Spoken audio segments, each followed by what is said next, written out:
वायुतुल्यवेगम् जितेन्द्रियं बुद्धिमतां वरिष्ठम् वातात्मयोऽन्तरयोधमोक्षम् श्रीरामदूतं शरणं प्रपद्ये नागेन्द्रहाराय त्रिलोचनाय भस्माङ्गरागाय महेश्वराय नित्याय देवाय दिगम्बराय तस्मै नकाराय नमः शिवाय मन्दाकिनीचर्गचन्दनचर्चिताय नन्देश्वर प्रमथनाथ महेश्वराय मंदार पुष्पशुपूजिताय तस्मै मकाराय नमः शिवाय शिवाय गौरी वदनाकरन्द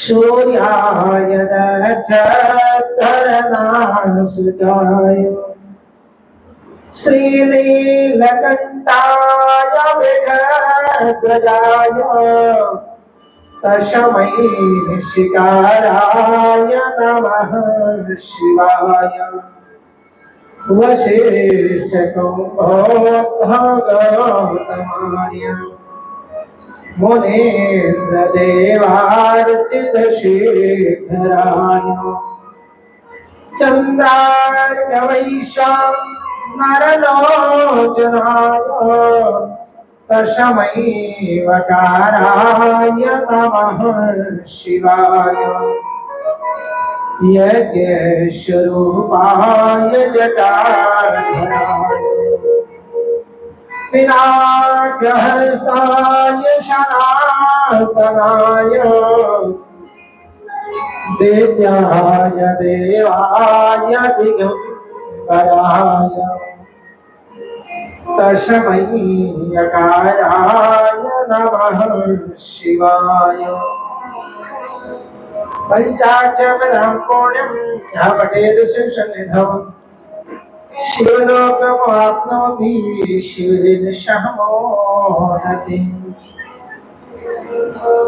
आइए हम सब मिल करके हरि नाम का संकीर्तन करते हैं, भगवान की कथा में प्रवेश करेंगे। भोले तेरी जटा में, शंकर तेरी जटा में बहती है गंगाधारा। भोले तेरी जटा में, शंकर तेरी जटा में बहती है गंगाधारा। भोले तेरी जटा में बहती गंगाधारा। शंकर तेरी जटा में काली घटा के अंदर जिमितामिनी उजाला।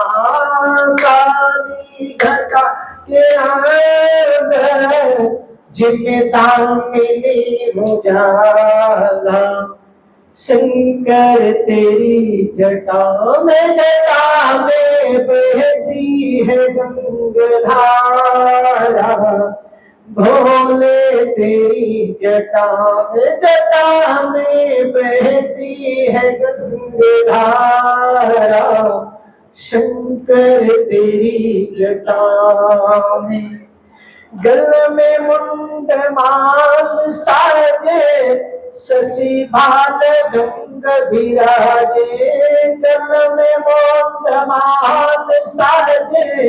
शशि भाल गंग विराजे, डमरू नीनाद बाजे, कर में त्रिशूल धारा, डमरू नीनाद बाजे, कर में त्रिशूल धारा। शंकर तेरी जटा में बहती है गंगाधारा, भोले तेरी जटा में बहती है गंगाधारा। शंकर तेरी जटा में मृग चरम वसन धारी, वृषराज की सवारी, मृग चरम वसन धारी, वृषराज की सवारी। निज भक्त दुख हारी, कैलाश में बिहारा, निज भक्त दुख हारी, कैलाश में बिहारा। शंकर तेरी जटा में बहती है गंगाधारा, भोले तेरी जटा में बहती है गंगाधारा।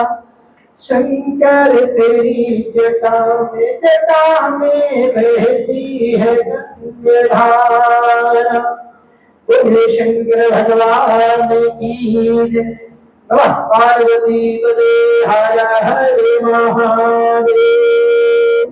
काशी विश्वनाथ गंगे। भगवान भोलेनाथ की अहिंद की कृपा शिव पुराण के माध्यम से अपने जीवन को बदलने के लिए और भगवान शिव की करुणा को प्राप्त करने के लिए सदैव जीवन में आनंदित रहने के लिए भगवान भोले की कृपा प्राप्त करना अत्यंत आवश्यक है। बिना शिव की कृपा से कोई भी कार्य पूर्ण होने वाला नहीं है। इसीलिए शिवालय में भगवान भोले के लिए एक लोटा जल सर्व समस्या हल। कोई भी समस्या हो तो भगवान को बड़े प्रेम से एक लोटा जल चढ़ाओ, सारी समस्या का हल निकल जाए। नहीं तो हल ढूंढते रहोगे, फल मिलने वाला नहीं है। और फल तभी मिलेगा जब भोले उसका हल दे देंगे। इसलिए भोले की शरण में आओ, अपने मन को लगाओ, क्योंकि मन लगाना बड़ा कठिन है। सब कुछ तो लग जाता है लेकिन मन नहीं लगता है। मना मतंगश्चैव, मन जो है हाथी है और जिधर को चल पड़ा, जो सोचने लगा उधर चल पड़ता है। लेकिन उसको जो भगवान के चरणों में लगा दो, भगवान के नाम का अंकुश लगा दो, तो जीवन धन्य हो जाता है। शिवपुराण की कथा ये प्रमाण देती है कि आप कुछ भी करें, लेकिन भगवान भोले के लिए अगर आपने अपने जीवन के 24 मिनट भी लगा दिए तो निश्चित रूप से समझिए 24 घंटे आपका अच्छा निकल जाएगा, इसमें कोई संशय नहीं है। लेकिन सबसे कठिन है कलयुग में 24 मिनट निकालना। लेकिन जिसने भी 24 मिनट का समय भगवान को दिया, बिना किसी लाड लपेट के 24 घंटे उसके अच्छे निकलेंगे, ये शिव पुराण की गारंटी। तो आप ये विश्वास करें कि घर में बैठे हैं तो प्रभु का चिंतन करें, कर्म तो करना ही पड़ेगा और उसके साथ फल भी भगवान अपने आप स्वतः ही देते। दक्ष प्रजापति के यहाँ माता सती का प्रागट्य हो चुका है और सती जी जो है देखने में इतनी सुंदर है कि तीनों लोग मोहित हो जाता है। वो सती जिनको बचपन में ही आकर के देवर्षि नारद ब्रह्मा जी कहते हैं कि हे नारद, तुम जा करके सती को शिव के बारे में बतलाते हो। और उनको यहाँ तक कह देते हो कि देवी तुम्हारा जो अवतार हुआ है वो शिव के लिए हुआ है, तुम्हारा विवाह जो होगा वो भगवान शंकर से होगा। लेकिन भगवान शंकर जो है बिना तप के मानने वाले नहीं है, उनके लिए अपने आप को सुखाना पड़ेगा, तप करना पड़ेगा। और कहते हैं कि जब सती की हस्तरेखा देखी तो नारद बाबा दक्ष से कहते हैं कि हे नारद, हे दक्ष, जो तप करे कुमारी तुम्हारी तो भाभियों में सकहीं त्रिपुरारी। मानो उन सती के माध्यम से नारद जी सारे संसार को ये सूचना दे रहे हैं, सबके लिए बतला रहे हैं। जिसके लिए सती का प्रागट्य हुआ पहले ही निश्चित हो गया कि सती तुम्हारा विवाह भगवान शंकर से होगा। आज नारद जी उस बात को बतला रहे हैं दक्ष प्रजापति से और कह रहे हैं कि जो तप कर कुमारी तुम्हारी तो भाभियों में सकहीं त्रिपुरारी। मानो तीनों लोग को एक संदेश देना चाहते हैं कि भगवान शंकर को पाना तो आसान है, उनकी कृपा पाने के लिए आपको भगवान शंकर की शरण में जाना पड़ेगा। अर्थात जब तुम्हारी पुत्री सती भगवान शिव की तपस्या करेगी तो भगवान शंकर ऐसे हैं कि जो सती के विवाह में अनेक बाधाएं हैं, उन बाधाओं को भगवान शंकर दूर कर देंगे। तो सती का विवाह में बाधा है, लेकिन नारद बाबा भी जान रहे हैं, ब्रह्मा जी भी जान रहे हैं, दक्ष भी जान रहे हैं कि जब मैंने वरदान मांगा था तो शिवा ने कहा था मैं तुम्हारे यहाँ अवतार लूंगी और शिव से मेरा ब्याह होगा। ये सबको पता है। तो बाधा है, मानो संसार को बतलाना चाहते हैं कि जिनकी बेटी के ब्याह में दिक्कत आती है वो भगवान शंकर ही ऐसे हैं जो अपनी कृपा कर देंगे और विवाह कार्य संपन्न हो जाएगा। लेकिन उसके लिए उसको तप करना पड़ेगा, और तप कैसे करें हमें पता नहीं है। नियम विधि विधान की जब बात आती है तो सती को दिखला देते हैं कि सती जी ने कैसा तप किया, और सती जी ने तो कठोर तप किया। आज के समय में कोई भी व्यक्ति भगवान से कुछ मांगता है तो कहता है अगर एक हवन करा लूं तो बस 1-1.5 घंटे का हवन हो जाए तो उसके 2 घंटे बाद फल मिल जाए है। लेकिन यहाँ पर सती जी ने दिखलाया कि जिस समय सती जी तप करने के लिए बात आई तो सती जी के अनेकों नाम पड़े। एक नाम तो उनका पड़ा अपर्णा, क्योंकि सती जी जब पहले तप कर रही हैं, भगवान शिव का ध्यान कर रही हैं तो भोजन करती हैं, शिवलिंग मिट्टी का बनाकर उसकी पूजा करती हैं, और उसके बाद कुछ समय और जब व्यतीत हुआ, कहते हैं 86,000 वर्ष तक माता सती ने भगवान शंकर की तपस्या। अब 86,000 वर्ष जो तपस्या कर रहा है, अब उतनी आयु उतना यहाँ तो कहते हैं 100 वर्ष की आयु भी बड़ी मुश्किल से है, और उसमें भी अगर सारा समय तप में निकाल देंगे तो कब में एंजॉय करेंगे। एंजॉय की बड़ी समस्या है, इसलिए तप से दूर भगते हैं। तप तब होता है जब सब तप करके खाट पे पड़ जाते हैं, हे भगवान अब तो उठा ले, लेकिन फिर भी जाने का मन नहीं। एक माता थी, उसको घर वाले जब भेजते जाओ तुम लकड़ी लेकर के आओ जंगल से तभी आज खाना बनेगा, तो लगे गाली निकालने, और रास्ते में जाते जाते कहे भगवान इस नरक से अच्छा है कि मुझे उठा ही लो, मुझे उठा ही लो, हम नहीं रहना चाहते इस नरक में।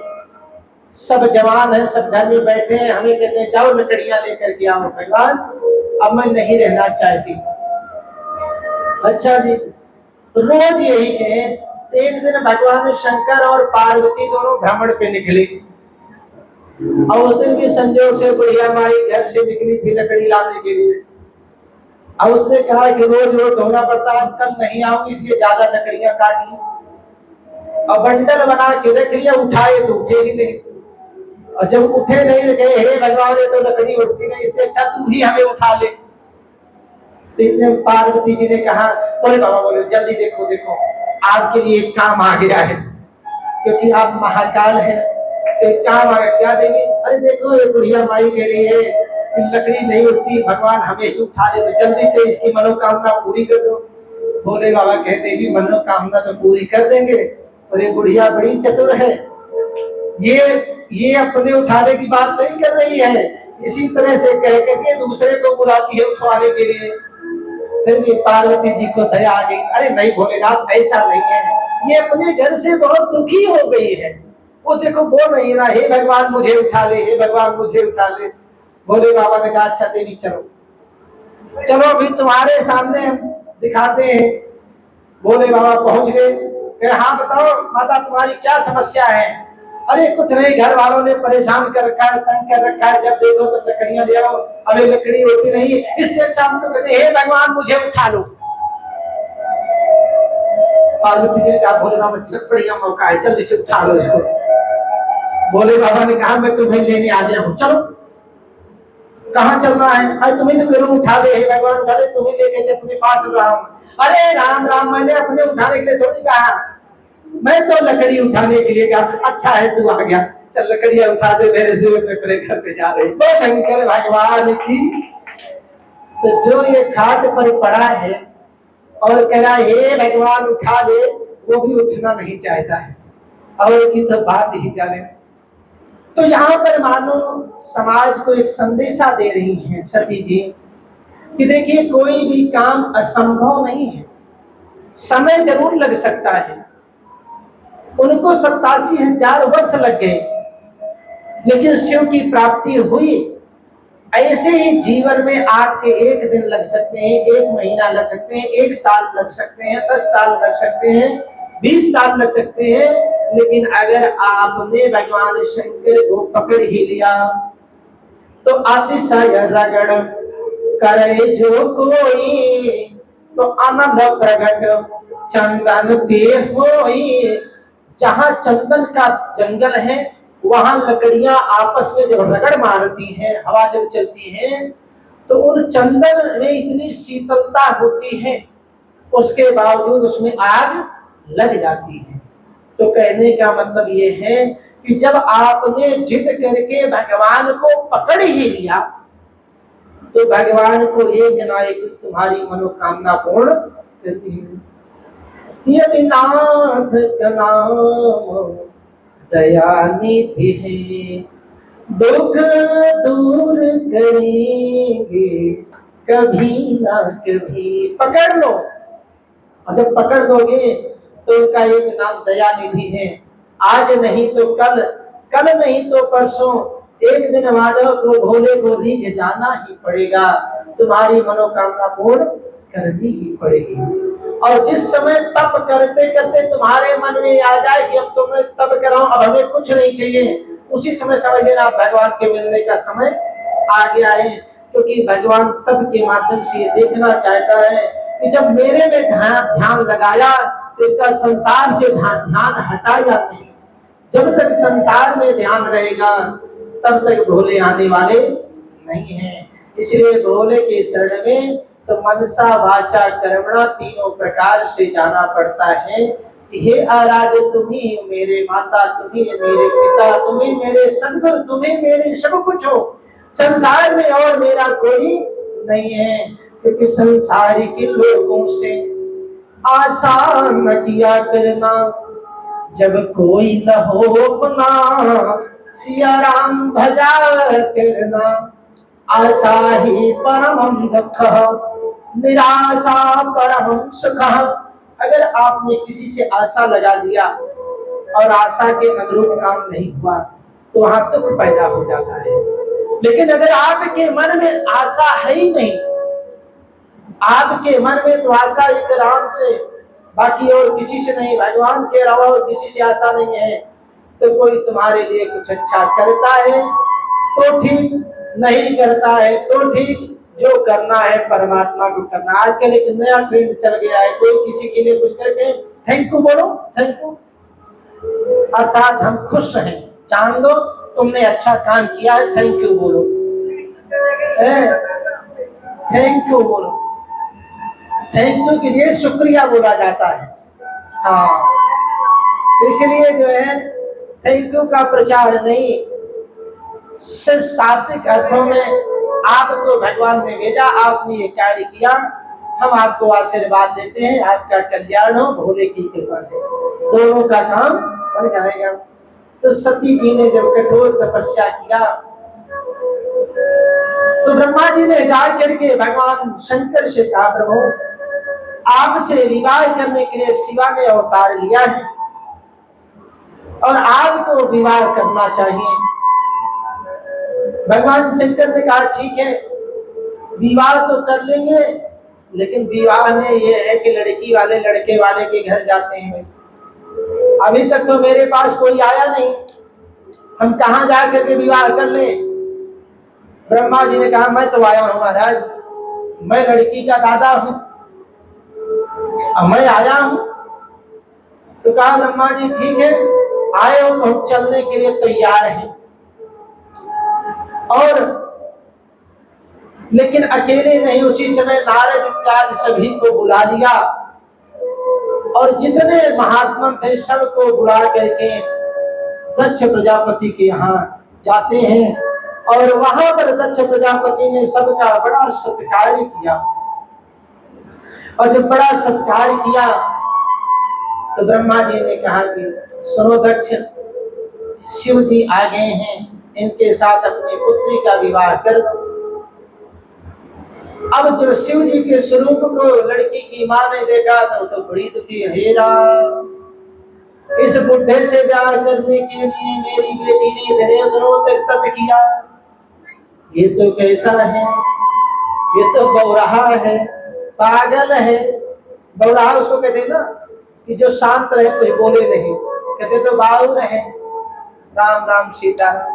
और आज के समय में लाइट वाइट हाइट तीन चीजें देखेंगे तो ब्याह होगा, नहीं तो नहीं होगा। लेकिन पहले के समय में कह दिया तो कह दिया। पहले के समय में ये था कि कोई अगर वचन किसी को दे दिया तो वचन नहीं टलना चाहिए, खुद का मान रहे न रहे, लेकिन भक्त का मान न टलने पाए, वचन टूटना नहीं चाहिए।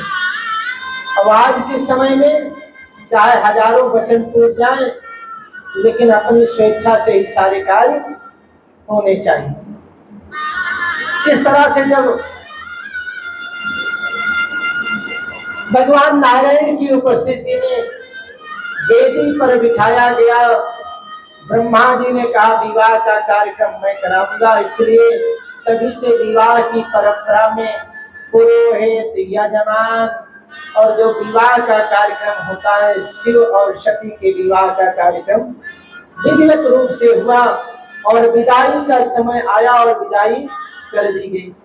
अब जब विदाई हो गई, विदाई होने के बाद भगवान शंकर सती को लेकर के कैलाश पर गए।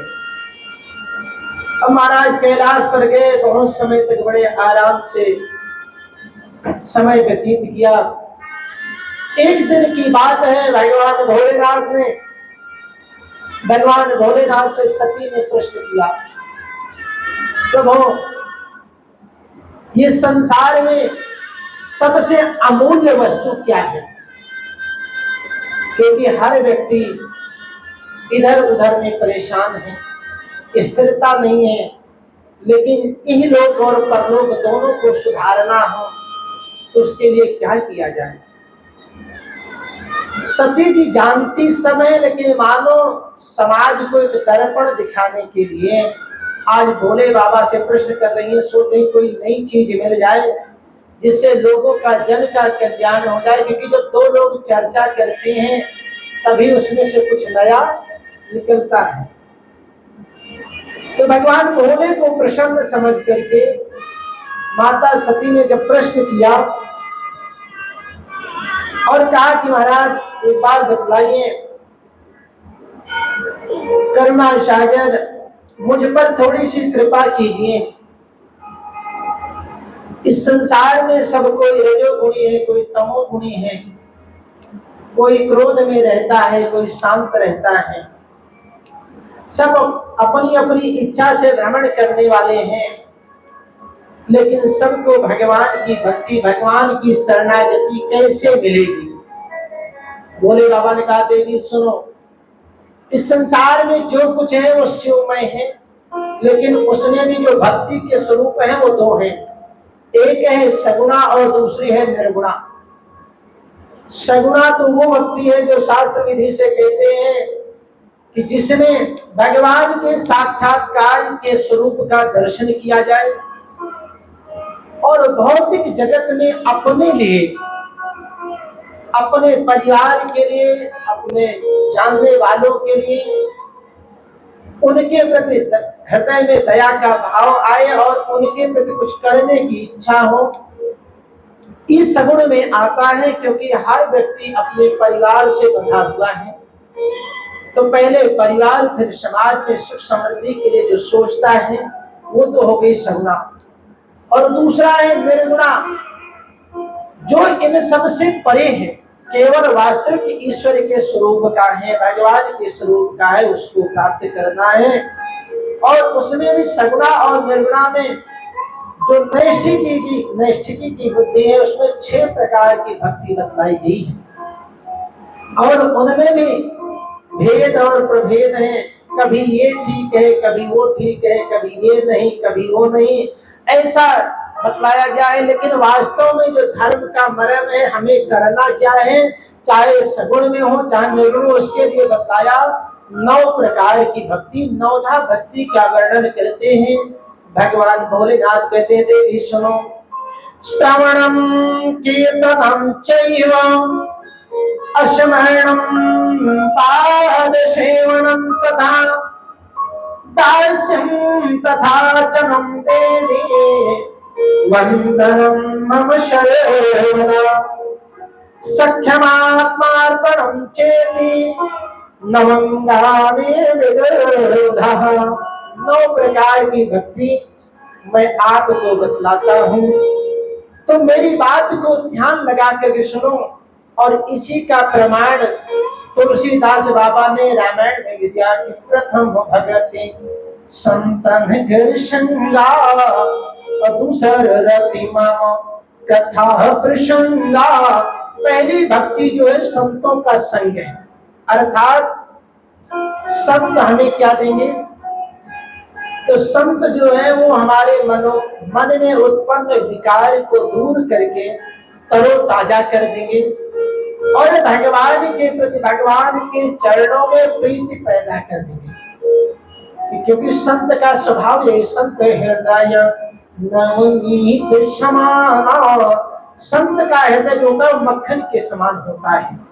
मक्खन जैसे थोड़ी सी गर्मी लगती है पिघलना शुरू हो जाता है, ऐसे ही संत जब किसी को दुखी देखते हैं, भौतिकता में ही उनको उस दुख से निकाल करके अध्यात्म से जोड़ देते हैं, उनके मन के संताप को दूर कर देते हैं। और जब किसी को आपने, किसी के दुख को दूर करके उसके जीवन में आपने प्रसन्नता उत्पन्न कर दी, ये सबसे बड़ी भक्ति है कि तुम्हारे पास कोई रोता हुआ आया और हंसता हुआ गया। क्योंकि संत के लिए ये नहीं है कि जो लाल वस्त्र धारण किया है वही संत है। संत तो वो है जो दूसरे के कार्य को सिद्ध कर दे, किसी रोते हुए को हंसा दे। तो पहली भक्ति जो बतलाई वो संतों का संग, आपके अंदर 9 में से जो पहली सीढ़ी है भगवान की प्राप्त करने का, वो सत्संग है। सत्संग करो, सत्संग करो, बिना सत्संग के कुछ होने वाला नहीं है। प्रयाग में संतों का समागम होता है, बड़े बड़े संत आते हैं और वहां सत्संग करते हैं। उस सत्संग में ये होता है कि भाई सत्संग तो हमने किया, भगवान के चरित्र को भी जाना, लेकिन सब सत्संग के बारे में अपने जीवन का निजी अनुभव कुछ ना कुछ साझा करें कि सत्संग का प्रभाव आपके जीवन में क्या पड़ा, आपके जीवन में क्या पड़ा और मेरे जीवन में क्या पड़ा। तो एक बहुत बड़े महात्मा ने प्रश्न किया दूसरे महात्मा से कि महाराज जी सत्संग के बारे में कोई अपना निजी अनुभव बतलाए, कि कोई अपना निजी अनुभव बतलाए। दूसरे महात्मा ने कहा महाराज मेरा निजी अनुभव ये है कि गाय की सींग पर राई का दाना जितनी देर तक ठहर सके, इतनी देर का यदि किसी भी व्यक्ति को सत्संग मिल जाए तो उसके जीवन का उद्धार हो जाता है, उसका जीवन धन्य हो जाता है। सबने कहा बहुत अच्छी बात है भाई, अगर सत्संग का इतना प्रभाव है तो रास्ते में जाते हुए कान में पड़ जाए तो कल्याण कर ही देता। एन केन प्रकारेण। उन महात्मा ने उनसे प्रति प्रश्न कर दिया महाराज कृपया अपना सत्संग के बारे में निजी अनुभव बतलाएं। उन्होंने कहा मेरा अनुभव जो है इससे बिल्कुल भिन्न है, इससे अलग है। क्या है? कहा कि सत्संग कितना काम करता है ये मुझे नहीं पता, सत्संग का असर कितना होता मैं नहीं जानता, लेकिन गाय की सींग पर राई का दाना जितनी देर तक ठहर सके, यदि इतनी देर का किसी को कुसंग मिल जाए, दुष्ट का साथ मिल जाए तो उसका जीवन उद्धार तो नहीं होगा लेकिन उसका बंटाधार जरूर हो जाता है। ये कुसंग का असर है, क्योंकि कुसंग जो है शुद्ध होता है और असर बड़ी जल्दी करता है। सत्संग धीरे धीरे असर करता है। जब बहुकाल करिए सत्संग, जब बहुत समय तक सत्संग करोगे तब जो है भगवान को जानने का बोध थोड़ा थोड़ा हृदय में होना शुरू हो जाएगा। अब लोग जाएंगे 3 घंटे कथा सुनेंगे, कहेंगे अरे हमने तो आज जो सत्संग किया पूछो मत। पूछा सत्संग में क्या हुआ? अरे क्या बताऊं बहन, पीछे बैठ गई थी, ऐसी अखंड समाधि लग गई कि पता ही नहीं चला। अब किसी से कहना नहीं, बाकी तो ठीक है, लेकिन ये गई थी कथा में तो कुछ ना कुछ असर तो हुआ ही होगा, इसमें कोई दो राय नहीं है। सत्संग का असर तो कहने का मतलब पहली भक्ति जो पहली सीढ़ी है वो सत्संग की है। सत्संगमं च लभते पुरुषो यथा में, जिनको सत्संग मिलता है उनका जीवन कैसे हो जाता है? तो नारद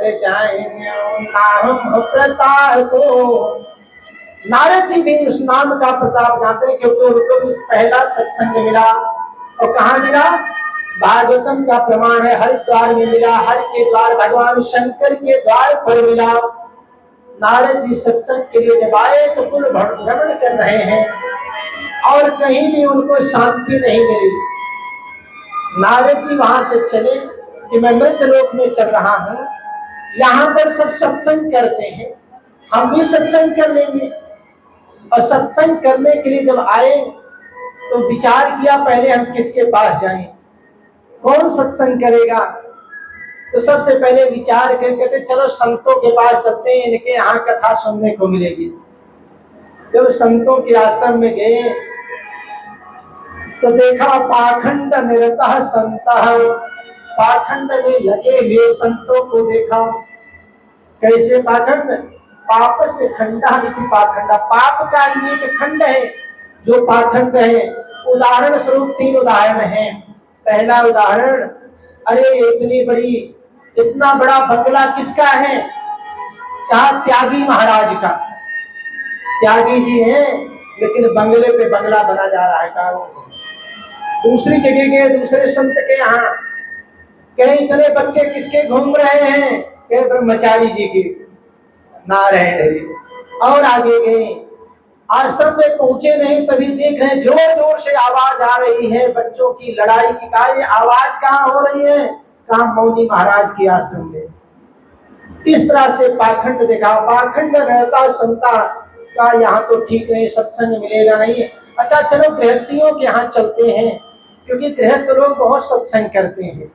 अब 2 माताएं मिल जाए तो कहना ही क्या, तो रोड पर भी सत्संग कर लेती हैं। वो बात और है कि सत्संग में वो क्या करेंगी, लेकिन जहां मिल जाएगी वही कर लेंगी। तो नारद जी ने कहा यहाँ चलता हूँ गृहस्थियों के यहाँ। जब वहां पहुंचे तो वहां क्या देखते हैं? तरुणीम प्रभुता के शाल को बोधिता जता, देख रहे हैं कि जो देवी जी नई नई आई हुई हैं, उन्हीं की पूरे घर में हुकूमत चल रही है। बड़े बुजुर्गों को कोई पूछने वाला नहीं है। अच्छा, इतना भी चले तो कोई बात नहीं, घर में कोई बड़ा काम करना हो, कोई अच्छा काम करना हो, ससुराल से साले साहब बुलाए जाते हैं। शाल को बुद्धिदायक का उन्होंने जो सलाह दिया वही मान ली जाती है। तो नारद जी यहाँ से भी भगे, यहाँ भी ठीक नहीं है। कहा तब फिर कहा यामुनम तटम दृष्टा, यमुना जी के तट पर जब वृंदावन में पहुंचे तो वहां क्या देखते हैं, एक स्त्री बैठी हुई है नवयौवना, उसके सामने दो पुरुष लेटे हुए हैं। और जब देखा तो नारद जी ने कहा इतने झंझटों से आ रहा हूं, हमें क्या लेना देना, जाने दो। नजदीक जाकर के लौटना चाहते हैं, इतनी देर में वो देवी कहते भो भो साधो क्षणम तिष्ठ मम चिंतामपि नाशय। हे साधो सुनो सुनो, मेरी बात तो सुनो। तव दर्शनम, तुम्हारे दर्शन से मुझे बड़ी शांति मिल रही है, आप जाइए नहीं, आप साधु हैं। नारद जी ने कहा अच्छा ठीक है। उत्सुकता बस उनके पास चले गए। काशी तुम, देवी जी आप कौन है? अब कहती है देवी जी अपना परिचय, अहम भक्ति दीक्षाता, मैं भक्ति देवी हूँ। ज्ञान वैराग्य ममसुतो, ज्ञान और वैराग्य दोनों मेरे पुत्र हैं। हरे राम राम राम। कलयुग में ये हाल, माता जी तो ऐसी, अब बेटे दोनों बूढ़े, सीताराम से क्या हुआ? कहते हैं बड़ा बुरा हाल है। नारद जी ने कहा चिंता ना करो, मैं भी नारद हूँ, तुम्हें हर घर घर में स्थापित कर दूंगा, तुम्हारे दोनों पुत्रों को मैं युवा कर दूंगा। इतने भक्ति देवी प्रसन्न हो गई कि संत का स्वभाव यही है, साधु का स्वभाव यही कि जो दूसरे के दुख को दूर कर दे। आज मुझसे ज्यादा दुखी संसार में कोई नहीं है। और नारद जी आपने बड़ी कृपा की है, आपने कहा है तो मेरा दुख जरूर दूर हो जाएगा। और इतनी देर में आकाशवाणी हुई, उद्यम करो नारद, तुम्हारा मनोकामना पूर्ण होगी। जब कोई अच्छा संत अच्छे कार्य के लिए लग जाता है तो भगवान भी मदद करते हैं। उसके बाद नारद जी चिंतित होकर के वहां से भगे कि कैसे इनको ठीक किया जाए। तो पहुंच गए हिमालय की तलहटी में, और वहां पर चारों भाइयों से भेंट हो गई। और जब चारों भाइयों से भेंट हुई तो चारों भाइयों ने देखा कि आज विरक्त संत नारद इतना दुखी हुए घूम रहे हैं, क्या बात है? पूछ लिया, नारद जी आप तो ऐसे परेशान हैं जैसे गृहस्थियों का धन लुट जाता है तो परेशान होते हैं, तुम्हारा क्या लुट गया? नारद जी ने कहा अरे भैया अच्छा हुआ आप लोग मिल गए, मैं बहुत बड़ी समस्या में फंस गया। क्या? सारी कहानी बतलाई। तो इसमें चारों ने कहा चिंता न करो, इसमें तो कुछ नहीं है, तुम जो है केवल और केवल सत्संग करो और भगवान का कीर्तन करो, भगवान की कथा सुनाओ, ठीक हो जाएंगे। कहते महाराज हमने वेद सुनाया, वेदांत सुनाया। अरे कहते कोई बात नहीं, उनको भगवान की अमर कथा सुना दो, वो ठीक हो जाएंगे।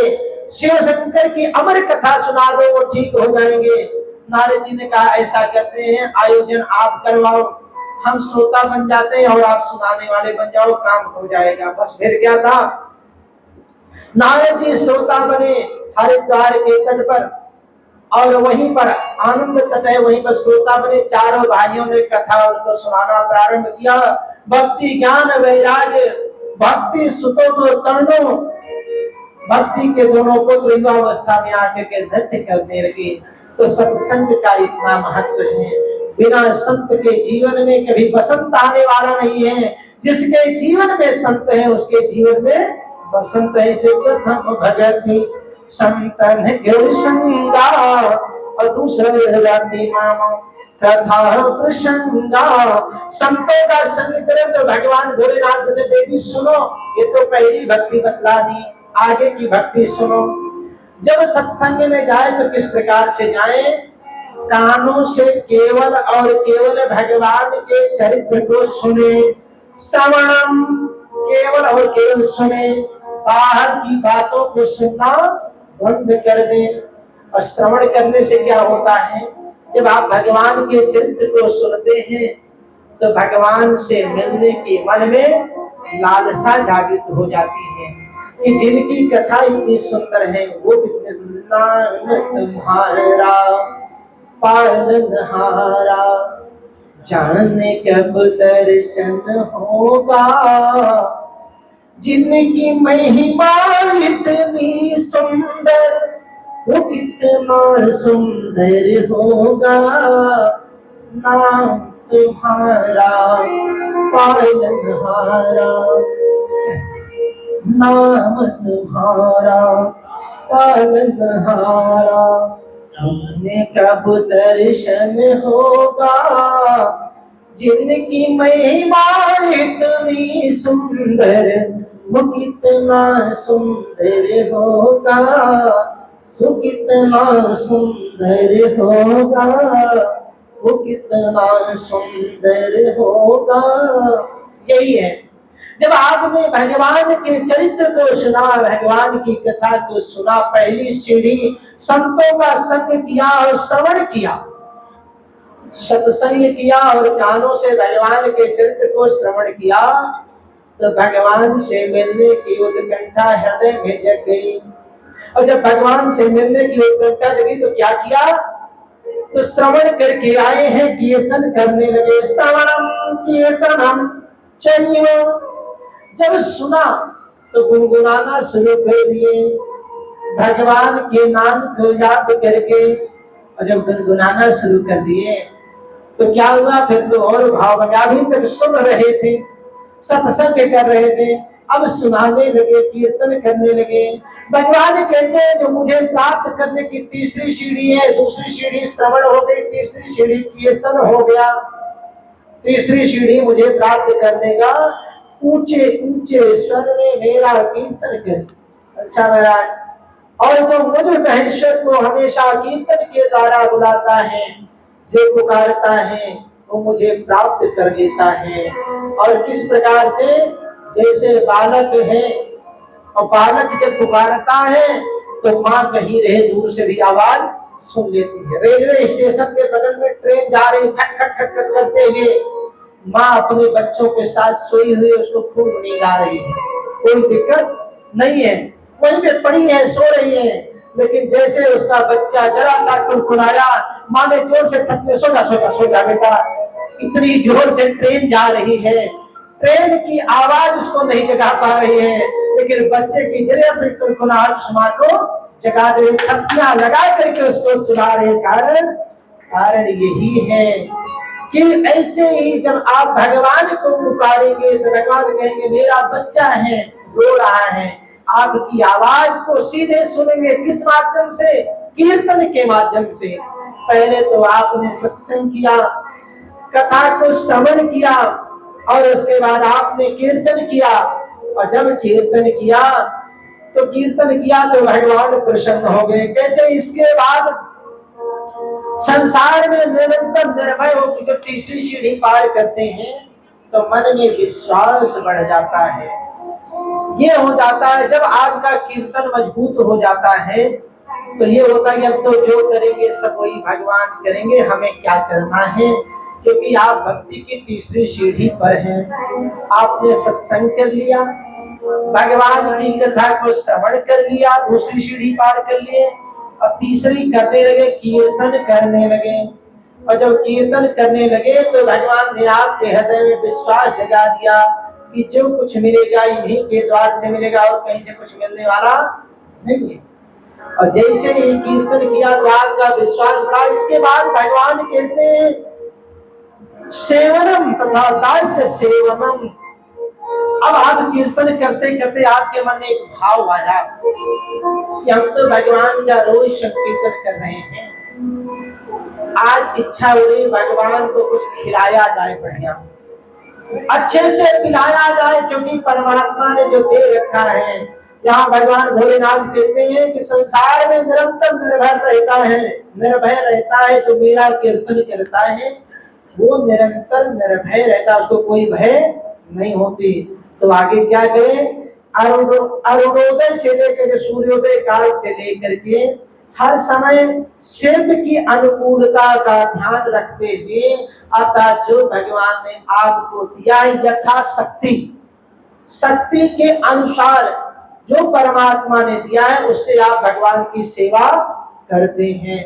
अर्थात भगवान को आप नैवेद्य चढ़ाते हैं, भगवान को जल चढ़ाते हैं, भगवान को फूल चढ़ाते हैं, भगवान को फल चढ़ाते हैं, भगवान को दक्षिणा चढ़ाते हैं, भगवान का हवन करते हैं। जो आपको परमात्मा ने दिया है उससे आप उनकी सेवा करते हैं। तो आजकल कलयुग में 2 रुपए का कपूर जलाएंगे और कहेंगे तन मन धन सब कुछ है तेरा, स्वामी सब कुछ है तेरा। कपूर के जलते ही तन मन धन तीनों आ जाता है। कहते तन से भैया एक काम करो, थोड़ा सा यहाँ पानी गिर गया पोछा लगा दो। अरे राना पंडित तो अपने घरों में तो लगाते नहीं, वहां 4-4 काम वालियां रखी है, यहाँ कौन लगाए। मन तो यहाँ ठहरता नहीं है, तो मन तो यहाँ ठहरता ही नहीं है।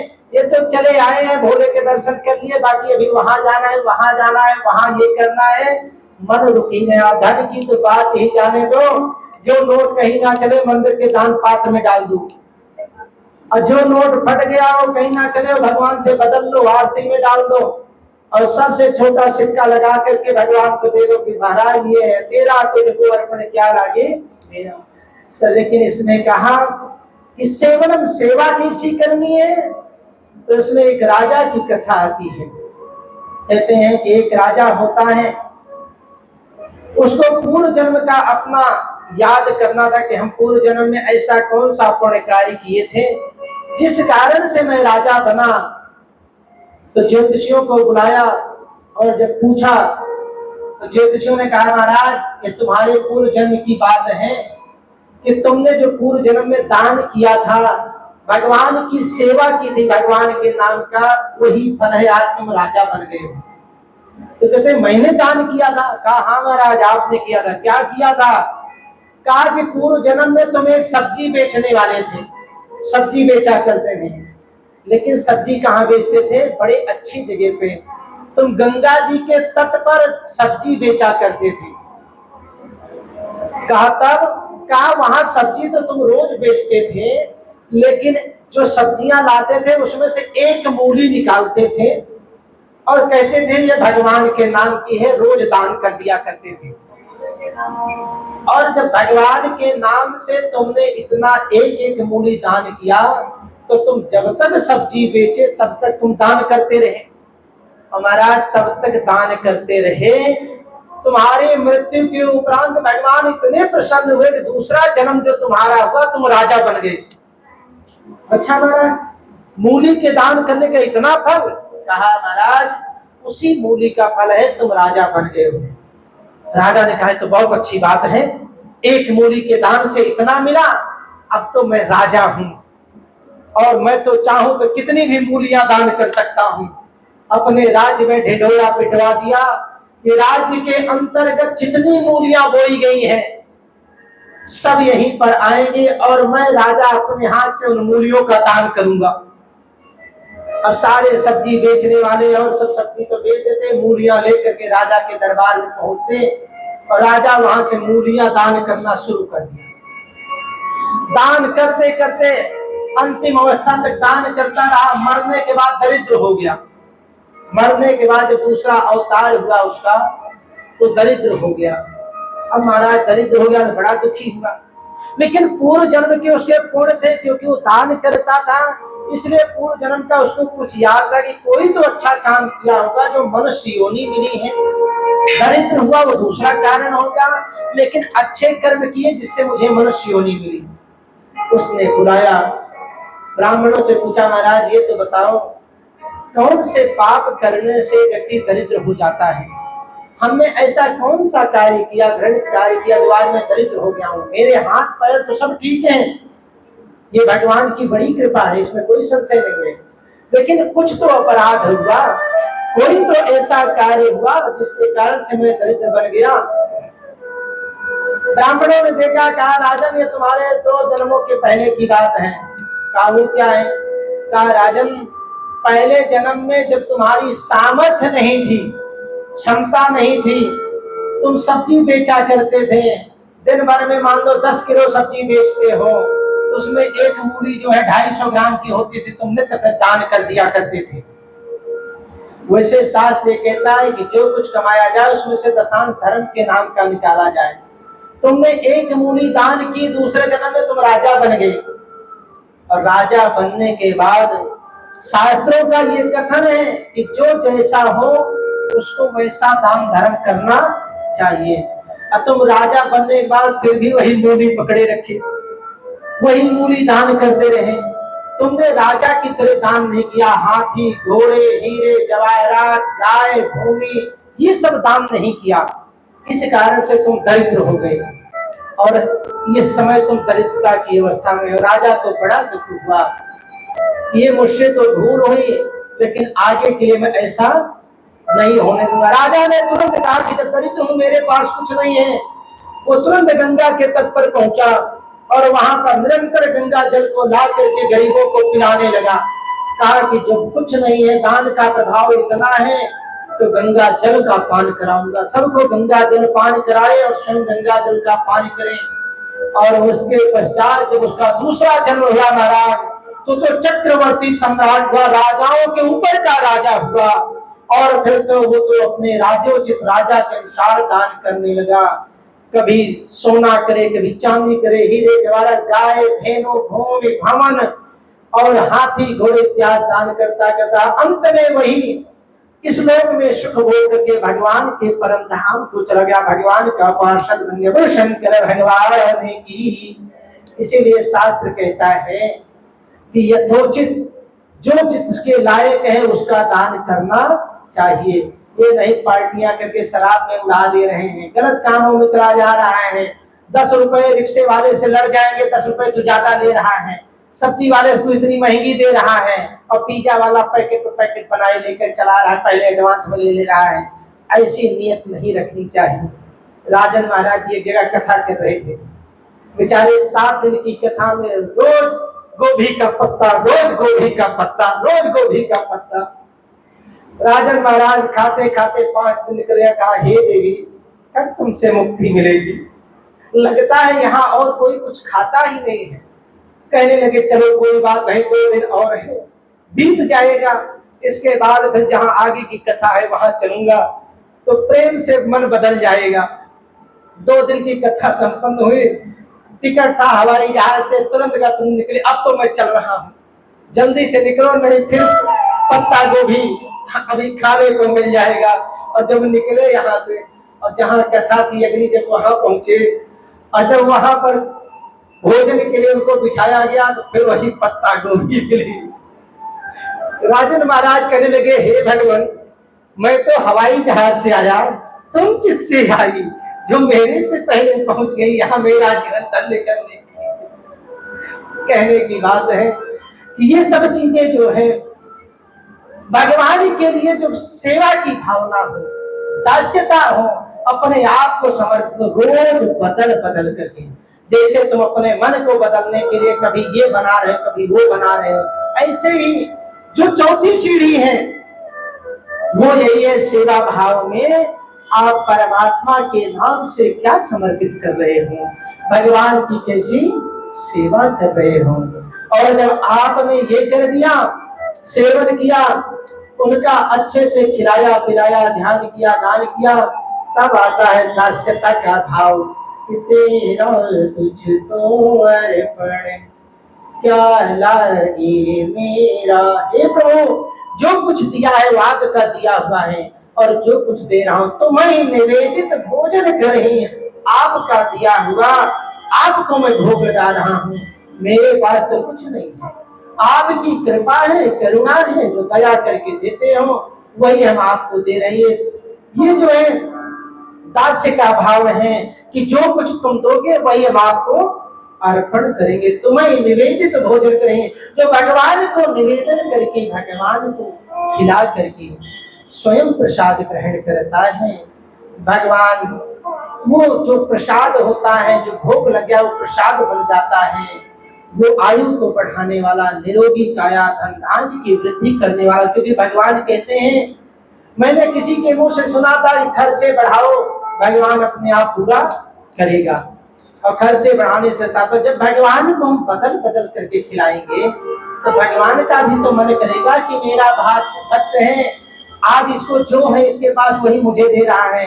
अगर मैं बदल बदल करके दूंगा तो एक इसका परीक्षण हो जाएगा किसके भाव में बदलाव आया कि नहीं, मुझे बदल करके निवेदित कर रहा है या नहीं। और बदल करके जब दे रहा है तो ये भी पाएगा क्योंकि ये प्रसाद ग्रहण कर रहा है और मुझे जो मिल रहा है तो मैं निवेदित भोजन करें, जो आपका दिया हुआ है वही तेरा, तुझको अर्पण क्या लागे मेरा। इसको कहते हैं दास्यता का भाव, भक्ति का भाव। पंचम हो गया।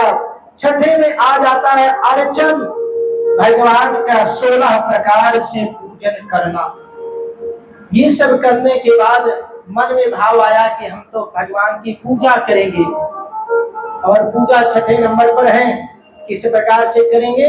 16 प्रकार से करेंगे।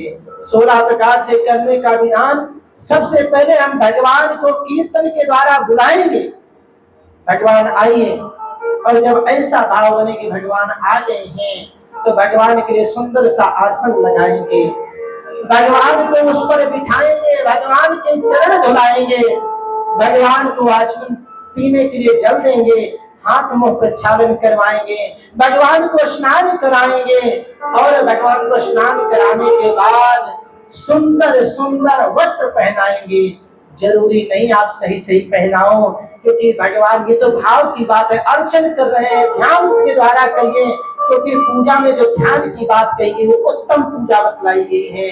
आप सुंदर, जितना सुंदर वस्त्र पहना सके भगवान को पहनाएं, जितना बढ़िया खिला सके उतना बढ़िया खिलाएं। उसके बाद धूप दीप नैवेद्य आरती उतारें और फिर अगर जो है मन हो तो कह दो कि आप प्रभु कहीं मत जाओ, यहीं बस जाओ, और नहीं तो कह दो कि प्रभु अब आज की पूजा हो गई, आप पधारो, कल फिर बुलाएंगे। इस तरह से भगवान का अर्चन करें, पूजन करें। और अर्चन के बाद आता है इष्ट देव का वंदन करें, इष्ट देव का ध्यान करें। वो कैसे होगा? अर्चन तो कर लिया, लेकिन इष्ट देव 24 घंटे तुम्हारे हृदय में विराजमान हो, इष्ट देव तुम्हारे मन मस्तिष्क में हमेशा चलते रहे, उसको कहते वंदन करना, अर्थात हमेशा उनको याद करना। और जब याद आने लगे, कभी दिमाग से निकले नहीं, रात में सोते जागते उठते बैठते, जब भगवान कभी जाए नहीं तो फिर भगवान से एक रिश्ता बना लो, जिसको कहते हैं साख्य भाव। सखी बना लो, सखा बना लो, मित्र बना लो, भाई बना लो, पुत्र बना लो, पिता बना लो, जो भी हो एक भाव बना लो, भगवान से अपना संबंध जोड़ लो। और जब इस तरह से कर लो और फिर अंत में जाकर के भगवान कहते हैं ये सब करने के बाद जो अंतिम सीढ़ी है मुझे प्राप्त करने की, जो नवधा भक्ति है, जो 9वीं प्रकार की भक्ति, वो आत्मसमर्पण है। और संसार में किसी के सामने नहीं, मेरे सामने अपने आप को आत्मसमर्पित कर दो। और अर्जुन की तरह कि प्रभु जिधर ले चलोगे मैं उधर ही चलूंगा, हे नाथ जैसे रख लोगे मैं वैसा ही रहूंगा। अर्जुन की शरणागति ले लो, अर्जुन की तरह रातों दिन उठते बैठते सोते जागते भगवान का नाम स्मरण कर रहे हैं और भगवान उनका चिंतन कर रहे हैं। और भगवान से कह दिया कुरुक्षेत्र में कि जिधर चले मेरे बस की नहीं है प्रभु, आप जिधर ले चलोगे, जो रास्ता दिखलाओगे उधर से ही चलूंगा।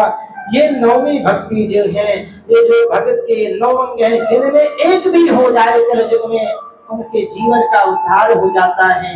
और 9वीं जिसके हो जाए, आत्मसमर्पण कर दे भगवान, तो सीधे वो भगवान के धाम को पा जाता है, शिव के धाम को चला जाता है। बोले शंकर भगवान की जय। ओम नमः शिवाय, ओम नमः शिवाय, हर हर भोले नमः शिवाय, ओम नमः शिवाय, ओम हर हर भोले नमः शिवाय, ओम नमः शिवाय, ओम हर हर भोले नमः शिवाय, ओम नमः शिवाय, हर हर भोले नमः शिवाय, ओम नमः शिवाय, ओम